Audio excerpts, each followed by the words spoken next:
It is what it is. Let's get to the Kings. Yes. Am I crazy? Am I crazy, Rami? Yes. To suggest 75 wins for this basketball team this year? Yes and yes. 75-7. Yeah, that's what I got after watching last night. 75-7. Maybe just a little bit. That might be just a little, just a touch. We're breaking records here. I'm ready. Just a touch unrealistic. Yeah. Maybe not 75. 75. Let's shoot for 70. Okay. Let's shoot for 70. Pump that back a little bit. Yeah, we'll put the number at 70.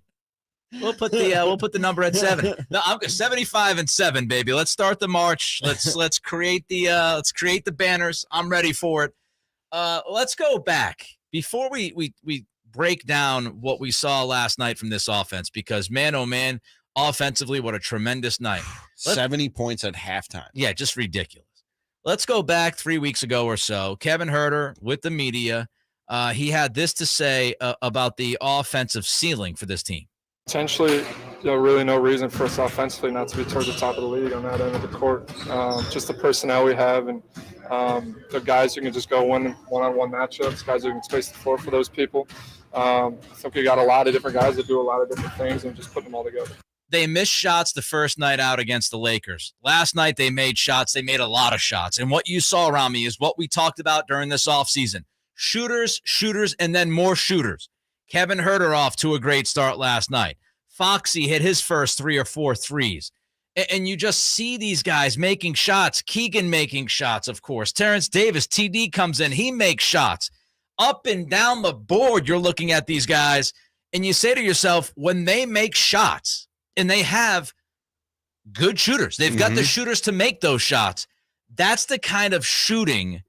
It's not going to be as great as it was last night, but that's the kind of shooting that we should anticipate this season, because these guys that they brought in, they have the track record. Last night was probably an extreme case. Yes. But actually, Nick, I was sitting there in the first half watching, and I can remember at least 4 or 5 occasions where Fox or Sabonis beat their man, got to the hoop, and didn't finish plays that they would normally finish, where it went off the rim or off the backboard, whatever. So it could have been even better for the Kings and worse for the Blazers at halftime, if you ask me. But even with that being the case, last night was an extreme case of how good this offense can be.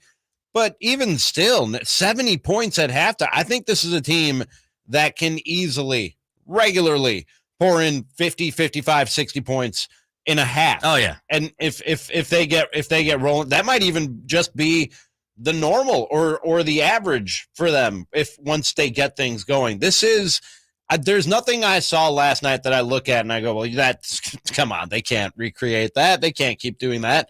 No, man, they have some legit bona fide ballers on this team and guys who know how to put it in the hoop. And again, look, that last night, to me, that last night is the offensive ceiling for this team. You're not going to shoot at a 60, 70% clip for long stretches, right?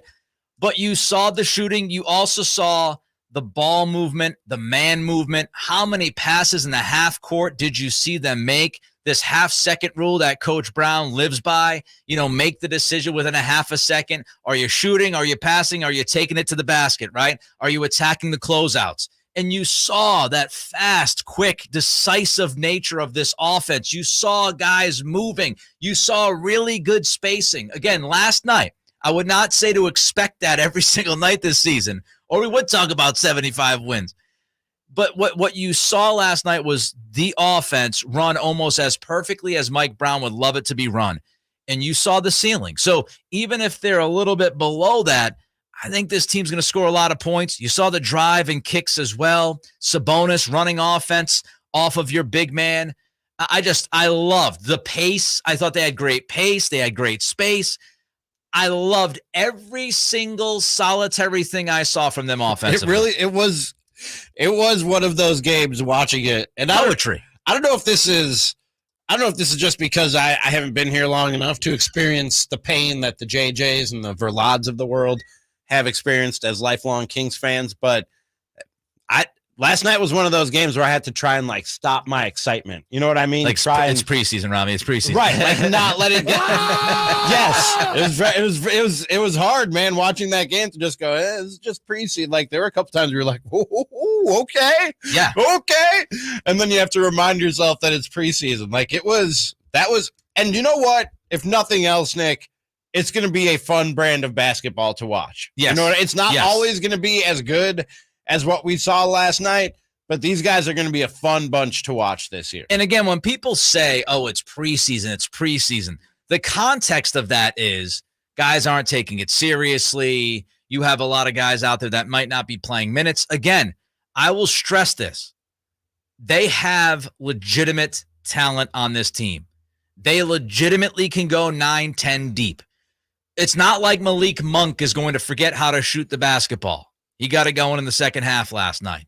It's not like Kevin Huerter is going to become a non-shooter. It's not like Keegan is going to become these guys are legitimate shooters. If you create the space, you move the basketball, you keep your body moving, you will find shots. And the resumes of these guys are that they will make those shots. The other side of the floor, Cattles and Rami, Sactown Sports Talking Kings basketball, was the defense. In one possession, I tweeted out at Nick C Radio last night, I had to give my guy Fox credit because I tweeted out this video where he just absolutely shut down Damian Lillard. And after shutting down Lillard, right, he helps get the steal. He comes down the other end of the floor and he makes a three. That kind of defensive tone is so critical for this team to start with Fox.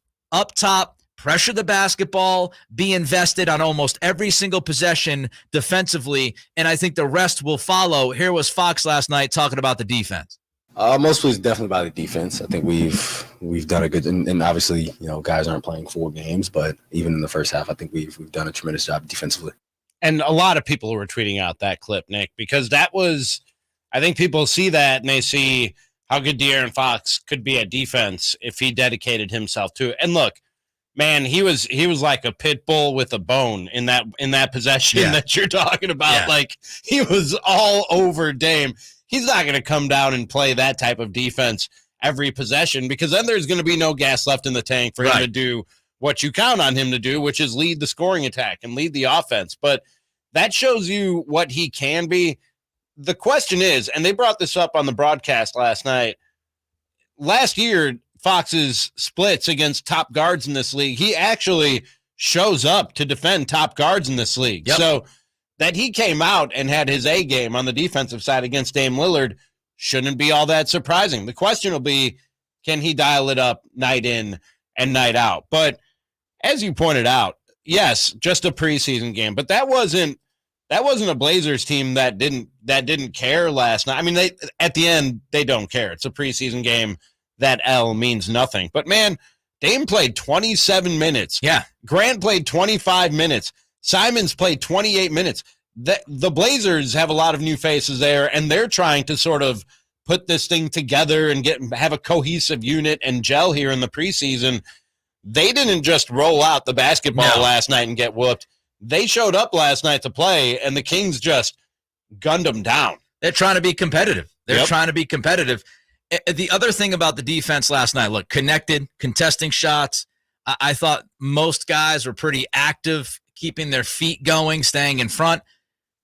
The one other thing that stood out to me was the multiple cats that they were able to use to defend Lillard. I don't think you see that last season. De'Aaron Fox, right? He defended Dame on a few possessions. Okpala started the game and defended Dame at the beginning through the first half of the first quarter. Kevin Huerter picked him up a couple of times. Davion Mitchell. Again, that's not happening last season. You don't have Okpala. You don't have Huerter. You don't have these guys to be able to defend and throw bodies at Dame. And that